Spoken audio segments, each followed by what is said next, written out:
नून league उतरने जा रही है। लंदन और पाकिस्तान में इंतखाबात की तैयारियों पर मुशावरत हो गई है। मैं आपको एक खबर पढ़ के सुनाता हूं, उससे आपको आइडिया हो जाएगा। सबसे पहले तो ये मुख्तलिफ टीवी चैनल्स में भी रिपोर्ट हो, खांच के इमरान खान साहब इंतखाबात तक ले आए। अब जैसे भी करके लेकर आए हैं, लेकिन इंतखाबात तक उन्हें पहुंचा दिया है। आपने कुछ बयान जारी किए हैं। उन्होंने कहा कि नून लीग इंतखाबात में भरपूर तैयारी के साथ जाएगी। यानी पंजाब और खैबर पख्तूनख्वा के इंतखाबात में नवाज शरीफ ने इंतखाबात के लिए पार्लिमानी बोर्ड के अरकान के नाम भी फाइनल कर लिए हैं।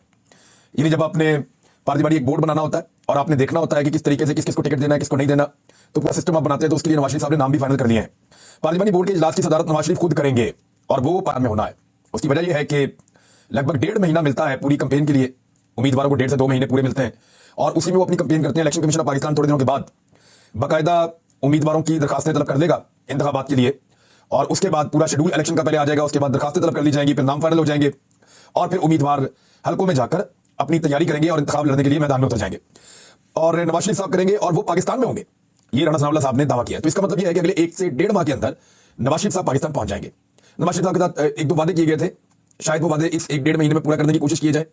नंबर 1, नवाज शरीफ साहब के साथ ये वादा किया गया था कि इमरान खान को नाअहल कर दिया जाएगा, और दूसरा वादा यह था कि नवाज शरीफ के साथ जो किया गया था कि इमरान खान को जेल भी भेज दिया जाएगा। अब ये दोनों कोशिशें की जाएंगी उस वक्त जब खैबर पख्तूनख्वा और पंजाब में इलेक्शन होने जा रहे हैं। दूसरी एक और चीज भी होने जा रही है। नवाज शरीफ साहब जब वापस आएंगे तो उनको गिरफ्तार नहीं किया जाएगा, उनको जेल नहीं भेजा जाएगा, और अगर उन्हें गिरफ्तारी देनी भी पड़ी थोड़ी देर के लिए तो भी वो जेल में रहेंगे नहीं, बल्कि उनको उनके घर भिजवाया जाएगा और कानूनी तरीकाकार कोई ना कोई इख्तियार किया जाएगा कि नवाज शरीफ साहब अपनी पार्टी की इलेक्शन कैंपेन वगैरह चलाएं।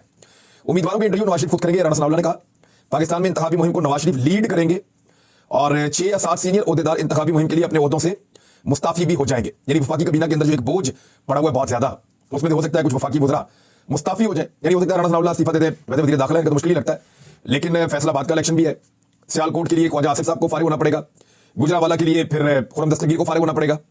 तो इस तरह मुख्तलिफ वज़ीर इस्तीफा दे सकते हैं ताकि वो अपनी अपनी इलेक्शन कैंपेन को अपने अपने अजला के अंदर या डिवीजन के अंदर मजबूत कर सकें। मरियम नवाज 26 तारीख को वहां से रवाना हो जाएगी, 27 को गालिबन पाकिस्तान पहुंचेगी और वो आकर फिर सबसे पहले कारकुनों को इकट्ठा करने का काम शुरू करेगी कि नवाज शरीफ का इस्तकबाल करना है लाहौर एयरपोर्ट पे। यानी नवाज शरीफ साहब ने लाहौर एयरपोर्ट पे उतरना है और उनके इस्तकबाल के लिए इस दफा शहबाज शरीफ के ऊपर इन्हिसार नहीं किया जा रहा। पिछली मरतबा शहबाज शरीफ साहब एयरपोर्ट तक पहुंचे ही नहीं थे और इस मरतबा तो एस्टेब्लिशमेंट से बड़ी यारी दोस्ती है। पिछली मरतबा इनकी एस्टेब्लिशमेंट से यारी दोस्ती नहीं थी, तो शहबाज शरीफ साहब डर गए थे और उन्होंने कहा कि मैं एयरपोर्ट नहीं जा रहा। वो नहीं गए, माल रोड से वापस आ गए थे।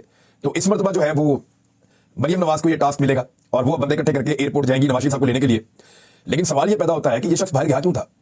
ये तो जेल काट रहे थे, ये सजा याफ्ता है। ऐसा नहीं है कि इनसे कोई इंक्वायरी चल रही है, कोई केस चल रहा है, नहीं, केस के अंदर सजा हो चुकी है, सजा याफ्ता है, जेल काट रहे हैं। बीमार हो जाते हैं, बीमारी से दबाव बढ़ाया जाता है, जेल से बाहर जमानत पे निकाला जाता है और फिर पाकिस्तान से बाहर भिजवा दिया जाता है 4 हफ्ते के लिए। तो 4 हफ्ते के 8 हफ्ते हो गए, 8 हफ्ते के जो है वो महीने हो गए, फिर महीने गुजरते गए, साल हो गए और 3 साल लगभग 3 महीने गुजर गए हैं। नवाज शरीफ साहब ने वापस आने का नाम नहीं लिया। 3.25 साल मियां नवाज शरीफ ने पाकिस्तान से बाहर गुजार दिए। 2019 में गए थे, 20, 21, 22 और ये 23 चल रहा है। तो चौथा साल शुरू हो गया, 2023 शुरू हो गया, 2019 में नवाज शरीफ साहब गए थे। और क्या लोग उनसे नहीं पूछेंगे कि मियां साहब जब कौम के ऊपर बहुत मुश्किल वक्त था तो आप पाकिस्तान आए नहीं, आपने इलेक्शन आया तो अब आप पाकिस्तान दौड़े दौड़े आ रहे हैं? यानी आपको इक्तदार के अलावा भी मियां साहब कुछ नजर आता है या नहीं आता? जैसे ही इक्तदार की बात आती है, इलेक्शन की बात आती है, पाकिस्तान आ जाते हैं भाग के और इलेक्शन लड़ने की तैयारी करते हैं। लेकिन जब भी कभी आवाम मुश्किल में होती है तो आप उन्हें छोड़ के और पाकिस्तान से बाहर भाग जाते हैं। पहले भी आपने यही किया था, भाग गए थे। इस मरतबा भी आपने यही किया, आप भाग गए। और जिस इलाज के बहाने आप बरतानिया भागे, आपने वो इलाज भी नहीं करवाया। आप दुनिया के मुल्कों में फिरते रहे, आप पाकिस्तान वापस नहीं आए। आपने झूठ बोला ट्रैवल करने की इजाजत नहीं है, फिर आप ट्रैवल करते रहे। आपने कहा इलाज चल रहा है, एक दिन भी आप कहीं पे जाके दाखिल नहीं हुए। फिर आपकी जो रिपोर्टें हैं पाकिस्तान के अंदर आप पब्लिक करते थे, जो जाली रिपोर्टें बनाते थे यहाँ पे, और जो रिपोर्टें आपकी बरतानिया में बनती हैं वो आपने आज तक पब्लिक नहीं की, आपके डॉक्टर्स ने वो दिखाई नहीं। तो बहुत सारे सवाल हैं जो पूछेंगे पाकिस्तानी, और मियां नवाज शरीफ साहब के पास उनका जवाब है या नहीं, एक बड़ी अजीब बात है। बहरहाल वो पाकिस्तान आए, आकर इलेक्शन लड़े, ताकि ये जो एक मिथ बनी हुई है कि नवाज शरीफ साहब वापस आएंगे और वो ये कर देंगे वो कर देंगे, वो भी जरा टेस्ट हो जाएगी, पता चलेगा कि क्या वाकई लोग मियां नवाज शरीफ के पीछे चलते हैं या नहीं चलते। क्योंकि जो इकोनॉमी की हालत हो गई है उसके बाद तो ऐसा नहीं लगता कि नवाज शरीफ साहब और शहबाज शरीफ साहब और मरियम नवाज और ये सारा टब्बर मिलकर जितने मर्जी लोग हों, यानी इस खानदान के अपनी अगर हम देख लें पास और दूर के तो दर्जन से ज्यादा लोग सियासत के अंदर हैं, तो वो सारे मिलकर भी कुछ कर लेंगे अकेले इमरान खान का, ऐसा लगता नहीं है। और अब तो इन दर्जन लोगों के साथ, एक टब्बर के जो दर्जन लोग हैं, इनके अलावा एक दर्जन पार्टियां भी इनके साथ हैं, तो क्या वो सारे मिलकर इमरान खान को शिकस्त दे सकते हैं? बज़ाहिर ऐसा दिखाई नहीं दे रहा। तो शिकस्त ना दे सकने पर अब 3 चीजों की नवाज शरीफ साहब को गारंटी थी। इमरान खान साहब गिरफ्तार होंगे, इमरान खान साहब के ऊपर जो है वो मुकदमा किया जाएगा, उन्हें गिरफ्तार किया जाएगा और उनको नाअहल भी किया जाएगा। जबकि नवाज शरीफ साहब को गिरफ्तार नहीं किया जाएगा, उनको लेवल प्लेइंग फील्ड इस तरह दी जाएगी कि जिधर दिल करता फिरो, एंजॉय करो। तो ये नवाज शरीफ साहब ने मांगा था, देखते हैं उनको क्या मिलता है आने वाले वक्त में। तो मरियम नवाज फिलहाल पाकिस्तान आ रही है, लेकिन इमरान खान की एक बड़ी कामयाबी ये है कि जिस इलेक्शन से ये पूरा टब्बर, इनके हवारी, इनकी 12 जमातों का मजीद का जो इत्तेहाद है वो, और इनके सहूलतकार जिस इंतखाब के अमल से भाग रहे थे उन इंतखाबात में इन तमाम लोगों को उतरना पड़ गया है। यानी जितना भी भागे इमरान खान इनको घसीट घसीट कर मैंने आपको एक बार मिसाल दी थी छोटे बच्चे वाली, जो स्कूल नहीं जाना चाहता उसको सबक याद नहीं है, इसी तरह ये इंतखाबात में नहीं जाना चाहते, इनकी तैयारी नहीं है, लोग गुस्से में है, तो इमरान खान घसीट घसीट के इनको इंतखाबात तक अब ले आए। पंजाब और खैबर पख्तूनख्वा के इंतखाबात पे इनको लड़ने पड़ेंगे। वफाक का क्या बनेगा? नवाज शरीफ साहब जब तक पाकिस्तान में अपने आप को सेफ और साउंड नहीं समझते तब तक वो मेरे ख्याल में वफाकी हुकूमत तोड़ने का रिस्क नहीं ले सकेंगे। तो ये थी अब तक की इस हवाले से सबसे बड़ी खबर कि नवाज शरीफ साहब ने अब बाकायदा फैसला कर लिया है कि उनको इलेक्शन में जाना ही पड़ेगा, इसके अलावा कोई रास्ता नहीं है। दूसरा, जो स्पीकर ने एक खत लिखा है पंजाब के जो स्पीकर हैं, और याद रखिएगा जो स्पीकर पंजाब का होता है असेंबली तहलील होने के बावजूद वो स्पीकर ही रहता है, चाहे कौमी असेंबली का हो चाहे सूबाई असेंबली का हो, वो स्पीकर रहता है असेंबली तहलील होने के बावजूद। जब तक कि नया स्पीकर हल्फ नहीं ले लेता तब तक वो स्पीकर रहता है, लेकिन बतौर स्पीकर वो इलेक्शन लड़ सकता है सूबाई या कौमी असेंबली का। तो पंजाब में इलेक्शन की तारीख मुकर्रर करने के लिए स्पीकर का गवर्नर को खत, और खत में कहा गया कि वजीर आला की एडवाइस पर पंजाब असेंबली तहरीर हो चुकी है। आइन के आर्टिकल 105(3), 224 और 224(a) के तहत आपने जनरल इलेक्शन की तारीख मुकर्रर करना थी। आप 90 दिन में पंजाब असेंबली में इलेक्शन की तारीख मुकर्रर करने के पाबंद है, 90 दिन के अंदर की वो तारीख आप देंगे और आप पाबंद है इसके लिए। खत में कहा गया कि असेंबली की तहरीर को 7 रोज गुजरने के बावजूद आपने इलेक्शन की तारीख मुकर्रर नहीं की। आईनी जिम्मेदारी पूरी करते हुए पंजाब असेंबली के जनरल इलेक्शन की तारीख मुकर्रर करें।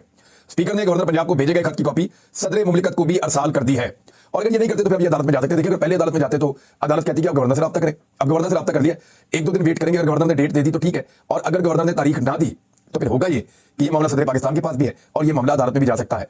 देखिए कैसे टाइम गुजर जाता है, 90 दिन के अंदर इलेक्शन है, 7 दिन गुजर भी गए, इसी तरह थोड़े दिन के बाद आप देखेंगे 1 महीना गुजर जाएगा और 3 महीने के अंदर ये इंतखाबात हो जाएंगे, लिहाजा ये वक्त भी गुजर जाएगा। लेकिन ये जो बीच वाला वक्त है ये पीडीएम के लिए नहायत मुश्किल है।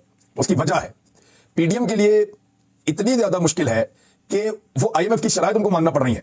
नहीं मानते तो खुदा न खास्ता मुल्क डिफॉल्ट हो जाता है, और अगर मान लेते हैं तो फिर उसकी पॉलिटिकल कीमत अदा करनी पड़ेगी, और वो कीमत उनको पंजाब और खैबर पख्तूनख्वा में अदा करनी पड़ेगी। आने वाले दिनों में आप कुछ चीजें देखेंगे, गंदी गंदी गालियां मुंह से निकल रही होंगी सियासतदानों के, और इमरान खान के लिए खासतौर पर बहुत गंदे और घटिया इल्जाम इस्तेमाल किए जाएंगे नवाज शरीफ की वापसी के बाद, और बड़े घटिया इल्जाम और अल्फाज का इस्तेमाल शुरू भी हो चुका है कुछ हद तक। कुछ सहाफी भी बड़े बेनकाब होंगे, बल्कि अभी एक सहाफी खातून है वो ये कह रही थी कि कुछ भी करो इमरान खान को सिस्टम से बाहर निकालो।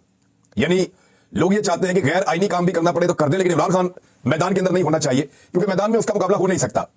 बिलावल ने एक बड़ी मासूम ख्वाहिश का इजहार किया है कि मेरी पार्टी इलेक्शन जीती तो बतौर वज़ीर आज़म मखलूत हुकूमत बनाने की कोशिश करूंगा। यानी वो वज़ीर आज़म बनने के ख्वाब भी देख रहे हैं और उन्हें लग रहा है कि वज़ीर आज़म पाकिस्तान बनने जा रहे हैं। तो बिलावल भुट्टो जरदारी साहब, निगरान हुकूमत होती है जब आप इलेक्शन लड़ते हैं।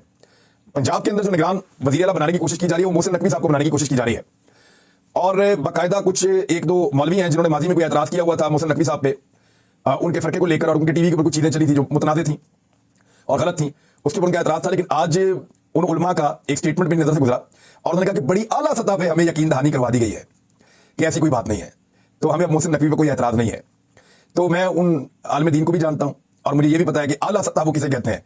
तो मैं आपको पहले से कह रहा हूं कि मोहसिन नकवी के लिए बड़े ऊपर से बहुत ताकतवर लोग जो है वो गेम कर रहे हैं कि किसी तरह मोहसिन नकवी को वज़ीर आला पंजाब बनाया जाए, और सबकी ख्वाहिश ये है कि मोहसिन नकवी ही वज़ीर आला पंजाब बन जाए, और उसके लिए कोशिशें की जा रही हैं। दूसरी जानिब इमरान खान साहब के खिलाफ एक और केस चलाया जा रहा था कि इमरान खान साहब को पार्टी की सदारत के ओहदे से हटा दिया जाए। तो पीटीआई के चेयरमैन और साबिक वज़ीर आज़म इमरान खान साहब को पाकिस्तान तहरीक इंसाफ का पैटर्न इन चीफ बनाए जाने पर गौर किया जा रहा है। सारे इख्तियारात उनके पास ही होंगे। अगर सदारत से हटाए जाने के कानूनी इम्कानात आ जाते हैं तो उसको काउंटर करने के लिए तहरीक इंसाफ ने एक जवाबी प्लान तैयार कर लिया है। इमरान खान नए ओहदे के तहत भी तमाम तर इख्तियारात के साथ पार्टी उमूर की सरबराही जारी रख सकेंगे। तो इमरान खान के खिलाफ मुमकिन इक़दाम की सूरत में ओहदा बनाया जाएगा। नए ओहदे के लिए पार्टी आइन में भी तब्दीली जरूरी नहीं होगी। ये जराए से खबर आई है पाकिस्तान तहरीक इंसाफ के अंदर से कि उनके साथ ये किया गया तो फिर क्या किया जाएगा।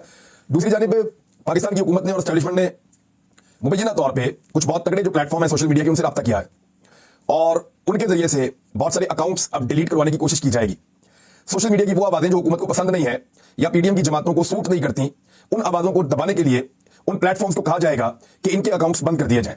आने वाले दिनों में ये चीजें आपको होती हुई दिखाई देंगी और इसका कोई ना कोई हल निकालना पड़ेगा। वैसे मैं ज़ाती तौर पर इसके हल के लिए काम कर रहा हूँ गुज़िश्ता चंद महीनों से, और हम बहुत करीब पहुंच गए हैं। बहुत जल्दी मैं अनाउंस करूंगा और आपको बताऊंगा कि इससे फिलहाल मैंने निकलने के लिए क्या प्लान बनाया है, और आप लोग भी वो कर सकते हैं और इसमें से निकल सकते हैं। वैसे कुछ भी हो, हर मसले का कोई ना कोई हल होता है, और मुझे पहले ही आइडिया था कि किसी ना किसी वक्त इस तरह की चीजों का सामना करना पड़ेगा। तो मेरे दिमाग में ये चल रहा था कि इसका हल पहले से निकाला जाए, तो मैंने एक चीज बनाई है, वो थोड़ी दिन में आपके साथ शेयर करेंगे हम इंशाल्लाह। उधर जो नवाज शरीफ साहब की वापसी के हवाले से मैंने आपको बताया, मुंह शिगाफियां हायल हैं जिन्हें दूर किया जा रहा है, इनकी वापसी बाइज्जत होगी। ये नहीं होगा कि वो आए और जेल चले जाए। एक्चुअली तो ये होना चाहिए कि कानून के मुताबिक नवाज शरीफ साहब जैसे ही पाकिस्तान की हुदूद में दाखिल हो, पाकिस्तान के कानून नाफिज करने वाले इदारे जाएं, उनको गिरफ्तार करें और जाके वापस जेल में बंद कर दें, क्योंकि वो एक मफलूर है, वो एक इश्तिहारी है। लेकिन पाकिस्तान के अंदर जब एस्टेब्लिशमेंट अपना बूट किसी के सर पे रख दे, और किसी के ऊपर शफकत बड़ा बूट अगर एस्टेब्लिशमेंट पाकिस्तान में रख दे, तो उसमें होता यह है